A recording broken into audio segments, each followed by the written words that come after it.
தேவ ஜனமே, இயேசு கிறிஸ்துவின் நாமத்தில் உங்களை வாழ்த்துகிறேன். இன்றைக்கு ஒரு நாள் பின் தாங்கி நான் ரெக்கார்ட் பண்றேன். ஏன்னா என்னுடைய தங்கச்சியை நேற்று நான் புதைத்து வந்தேன், மறிச்சிட்டாங்க, என்னை மன்னிச்சுக்கங்க. அப்போ 2 பாடத்தை சீக்கிரமாக உங்களோடு கூட பகிர்ந்து கொள்கிறேன். இன்றைக்கு 20வது நாள். இன்றைக்கு தெரிந்து கொள்ளப்பட்ட பாடம் யோவான் 11வது அதிகாரம் முதல் 27 வசனங்கள். நான் ஜெபிப்போம்.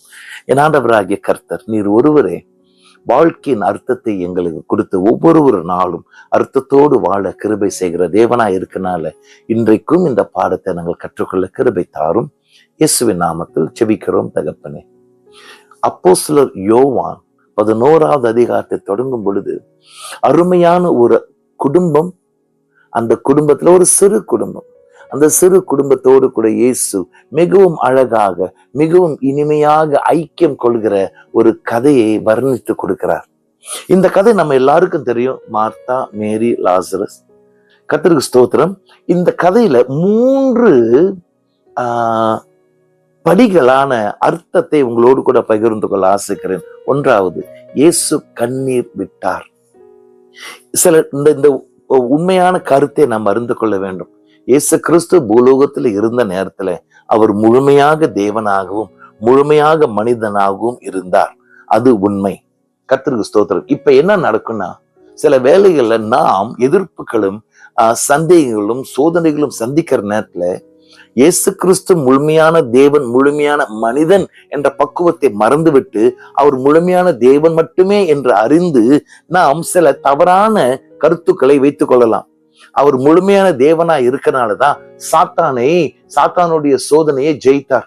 நானும் வெறும் மனிதன், அதனால நான் சொதப்பிடுறேன்.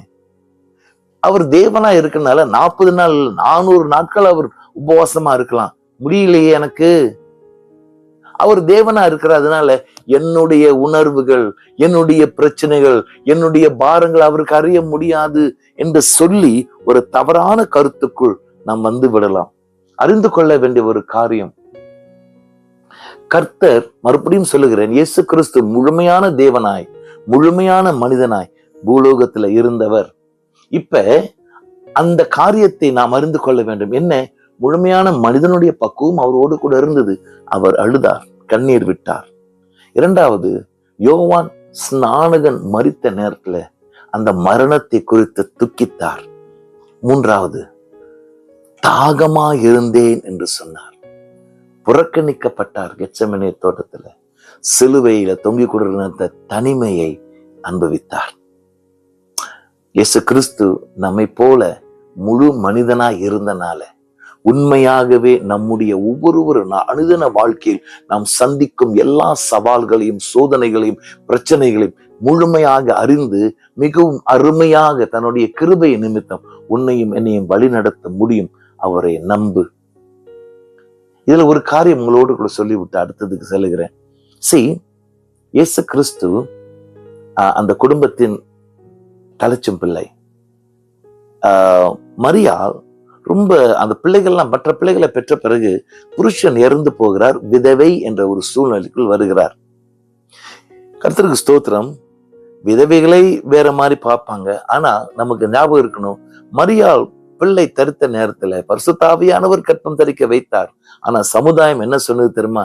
இது ஏதோ எங்கேயோ மாட்டிக்குதே, எங்கேயோ அடிக்குதே அப்படின்னு சொல்லி எல்லாருக்கும் ஒரு விதமான ஒரு சந்தேகமும் ஒரு விதமான கேள்விகளும் இருந்து சமுதாயம் இப்படிப்பட்ட காரியங்களை மறக்க மாட்டார்கள். மூத்த மகனாக இருக்கிற வளர வளர சமுதாயத்தோடு கூட இருக்கின்ற சமுதாயம் தன்னுடைய தாயை பற்றி பேசும், தன்னுடைய தாயை பற்றி வைத்திருக்கும் அந்த கருத்தை அறிந்தவர். தன்னுடைய தாயை மிகவும் அருமையாக அரவணைத்து இந்த தவறான கருத்துக்கு காப்பாற்றி வைத்தவர். மறக்க கூடாது இத. கர்த்தருக்கு ஸ்தோத்திரம். சிலுவையில தொங்கிக் கொண்டிருக்கும் பொழுது யோவான் சுவிசேஷகனை பார்த்து, உன்னுடைய தாய் அப்படின்னு சொல்லி கடைசி வரை மகனாய் இருந்து தன்னுடைய பொறுப்பை நிறைவேற்றினவர். சரி, இப்ப என்ன பிரச்சனைன்னா, இயேசு கிறிஸ்துக்கு பிள்ளைகள் தம்பி தங்கச்சி இருந்தாங்க. அவங்கள்ட்ட சொல்லிருக்கலாமே, நான் எப்படி அம்மாவை பார்த்தேன், நீங்களும் பார்த்துங்கடா அப்படின்னு சொல்லிருக்கலாம். ஆனா சொல்லல. யோவான் சுவிசேஷகர் சொல்றாரு, என்னை பொறுத்த வரைக்கும் என்னுடைய கற்பனை 1, இந்த பிள்ளைங்க கொஞ்சம் சிறியவர்களா இருந்திருப்பார்கள். அம்மாவை பாதுகாக்க, அம்மாவோடு கூட இருக்க அப்படிப்பட்ட ஒரு பக்குவம் இன்னும் இருந்திருக்காது. இரண்டாவது, இவருடைய முதிர் அடையும் அந்த பக்குவம் இன்னும் பத்தாதபடி இருக்கிறதுனால சமுதாயம் அம்மாவை பற்றி எப்படி அபிப்பிராயம் வைத்திருக்கிறார் என்பதை கண்டு அம்மாவை காத்து கொள்ள ஒரு பக்குவம் இல்லாதபடி இருந்திருக்கலாம். இன்னொன்னு, எனக்கு பிடித்தமான ஒரு காரியம் என்னன்னா, யோவான் சுவிசேஷகன் இயேசுவை ரொம்ப பிரியமாய் நேசித்தவன். அவரை நம்பலாம் அப்படின்ட்டு, இந்த யோவானை நம்பலான்ட்டு தான் எங்க அம்மாவை உங்ககிட்ட கொடுக்குறேன்டான்னு சொல்லியிருப்பார். கர்த்தருக்கு ஸ்தோத்திரம். அடுத்தது, மார்த்தாவும் மரியாளோடு கூட உள்ள சம்பாஷணை. தேவஜனமே, நீங்க வாசிச்சு பார்த்தீங்கன்னா மிகவும் அருமையாக யோவான் சுவிசேஷகன் மார்த்தாவும் இயேசுவோடு கூட இருந்த தியோலாஜிக்கல் ஆர்குமெண்ட், மிகவும் தெய்வீக ஆழமான கருத்துக்களை பகிர்ந்து வருகிறார்கள். எப்ப லாசருடைய மரணத்தின் சூழ்நிலையில மார்த்தா சொல்றான், கர்த்தாவே நீங்க இங்க இருந்தீங்கன்னா என் தம்பி செத்திருக்க மாட்டான். அவ அதோடு கூட இன்னொரு காரியம் மார்த்தால் சொல்றான், ஆனாலும் இன்றைக்கு கூட நீங்க தேவனிடத்துல கேட்டீங்களா, எதை கேட்டீங்களா, அது அந்த ஆண்டவர் உனக்கு இன்றைக்கு செய்வார் அப்படின்னு சொல்றான். மகிமை, ஒரு மகிழ்ச்சியும் ஒரு நம்பிக்கையும் நிறைந்த ஒரு அறிக்கை. ஆண்டவர் இயேசு கிறிஸ்து இதை பார்த்துட்டு மார்த்தாளுக்கு இன்றைக்கு ஏதாச்சும் நடக்கும் அப்படின்ற ஒரு விசுவாசம் பயங்கரம். இயேசு சொல்றாரு, உன்னுடைய மகன் சகோதரன் உயிர் தெழுவான். இப்ப இயேசு கிறிஸ்துக்கு இன்றைக்கு நடக்கும். இப்ப இவளுடைய எதிர்பார்ப்பு என்ன?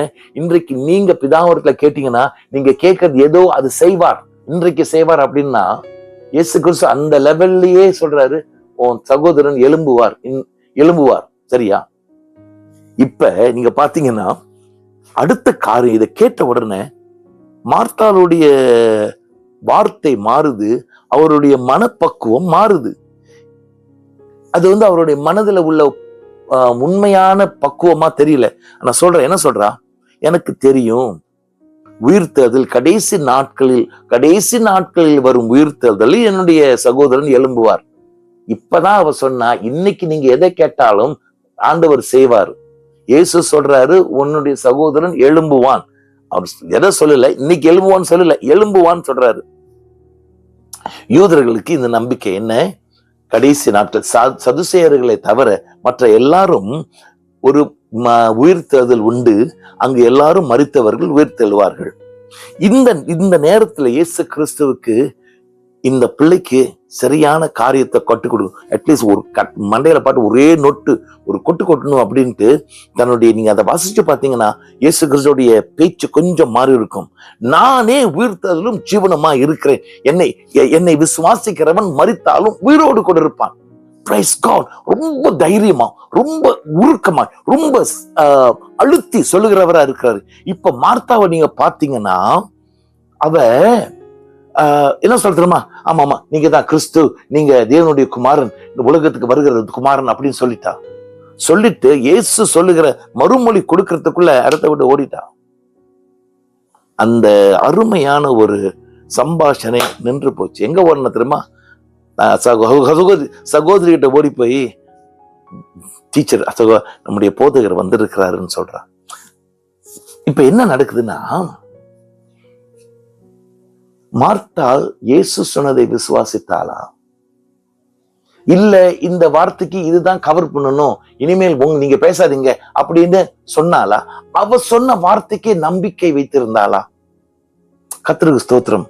இசி மார்த்தாவுக்கு இந்த ஆழமான தெய்வீக போதனை எல்லாம், வரேன் சர்ச்சுக்கு வரேன், கேட்கிறேன், போறேன், அங்க உட்கார்ந்துட்டு இந்த பாடம் எப்படி இருக்கு, இயேசுவை தேவனா, இயேசு முழு மனிதனா அப்படின்னு ஆழமான காரியம் கேட்கறதுக்கு எனக்கு நேரம் இல்லை. மரியாள் தான் இவ கேட்கிற. மரியாள் தான் இயேசுவின் பாதத்துல உட்கார்ந்து அவர் சொல்லுகிற ஒவ்வொரு வெளிப்படுத்தல், புதிய போதனைகளை நன்றாக கேட்டுக்கொள்கிறவர். நினைச்சிருப்பா, இந்த போதனை எனக்கு வேணாம் ஜீசஸ், மரியா கிட்ட சொல்லுங்க. கர்த்தருக்கு ஸ்தோத்திரம். அறிந்து கொள்ள வேண்டிய ஒரு காரியம், இயேசு கிறிஸ்து சொன்ன ஒரு காரியம், இன்னொரு தேற்றவாளனை உனக்கு அனுப்புறேன், அவர் சகல சத்தியத்துக்குள் உன்னை அனுப்புவார். தேவ ஜனமே, நீயும் நானும் கத்துக்கொள்ள வேண்டிய ஒரு காரியம், பரிசுத்த ஆவியானவரோட பேசுவோம். அறியாத காரியங்களை பேசும், தெரிய வேண்டிய காரியங்களை பேசும். இது என்ன நடக்குது என்று கேட்டா பரிசுத்த ஆவியானவர் உட்கார்ந்து நம்மோடு கூட உட்கார்ந்து அருமையாய் நம்மோடு கூட பேசுவார். நமக்கு காரியங்களை கற்றுக் கொடுப்பார், வெளிப்படத்திலே கொடுப்பார். ஏன் தெரியுமா? அவர் நல்லவர். அவர் தான் நண்பன் என்ற பக்குவத்தை நமக்கு கொடுத்தவர். அவரோடு கூட பேசுங்க, உன்னையே ஆச்சரியப்பட வைப்பார். மூன்றாவது, கடைசியாக 44வது வசனத்துல இயேசு சொல்றாரு, லாசருவை வெளியேவான்னு சொன்ன பிறகு, வெளியே வந்த பிறகு மக்கள்கிட்ட பார்த்து அந்த அந்த சவ துணியை எடுத்து போட்டு அவனை விட்டு விடுங்கன்றாரு. கர்த்தருக்கு ஸ்தோத்திரம். இயேசு கிறிஸ்து உயிர் கொடுத்தவர். ஆனா அவனை விடுதலை ஆக்கிறதுக்கு மனுஷனுடைய உதவி தேவை. இயேசு கிறிஸ்து சுகம் கொடுக்கிறார். அந்த சுகத்துக்கு பிறகு ஆறுதலும் சில ஆலோசனையும் கொடுக்க மனுஷனை கர்த்தர் அனுப்புகிறார். ஒரு குடும்பத்துல பொருளாதார காரியங்களை, சூழ்நிலை கர்த்தர் மாற்றுகிறார். அப்ப மனுஷனை ஆண்டவர் அனுப்பி, இனிமேலு இந்த பணத்துக்கு நல்ல ஒரு மாதிரியாய், நல்ல ஒரு சீஷனாய் கர்த்தருடைய காசை உபயோகிக்கணும் அப்படின்னு சொல்ல வேண்டிய மனுஷன் வேண்டும். இந்த நாட்கள்ல நம்முடைய சபையில மட்டும் சமுதாயத்தில் ரொம்ப தேவையான அத்தியாவசியமான காரியம் என்ன தெரியுங்களா? சீஷத்துவ காரியம். இயேசு கிறிஸ்து இன்றைக்கு கூட நம்மோடு கூட பேசுறார். சகோதரனே, சகோதரியே, அந்த தம்பியோடைய தாழ்ந்த மனப்பான்மை என்ற அந்த துணியை தள்ளி போடு, தனிமை என்ற துணியை எடுத்து போடு.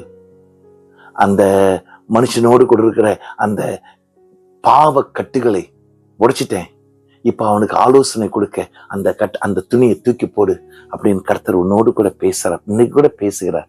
அப்படியே அந்த பேச்சை கேட்டினா இன்றைக்கு ஒரு ஜெபம் செய்து ஒரு வாலிபனோடு கூட உன்னுடைய அன்பை காட்டு, அவன் வாழ்க்கை மாறும். என் ஆண்டவராகிய கர்த்தர் உன்னுடைய ராஜ்யத்தை கட்ட நாங்கள் ஒப்பு கொடுக்கிறோம். இயேசுவின் நாமத்தில் ஜெபிக்கிறோம் தகப்பனே.